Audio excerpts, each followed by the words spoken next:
В Абхазии разрабатывают новый законопроект о том, что каждый, кто идет на должность депутата, должен приносить присягу именно на абхазском языке. В принципе, в чем-то молодцы, согласен, но есть один нюанс. А как это вообще возможно, если сегодня абхазский язык на территории Абхазии является второстепенным, а русский занимает первое место? Следующий момент. В школах даже абхазский язык преподается до 4 класса, а с 4 по 11 уже идет русский язык.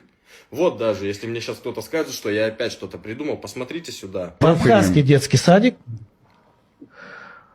в котором из 40 человек только 3 разговаривали уверенно на абхазском.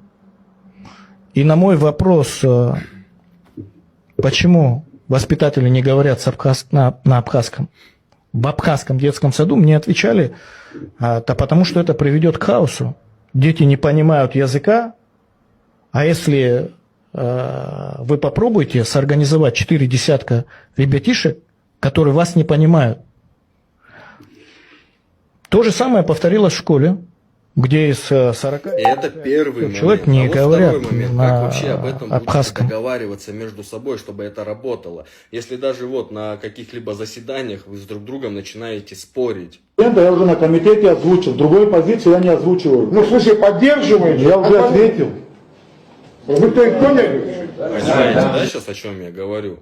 Насколько это вообще будет реально? Нет, конечно, хорошо будет, если начнут внедрять, да, абхазский язык, чтобы дети его знали, учили его, да, чтобы в школах его, в садиках преподавали.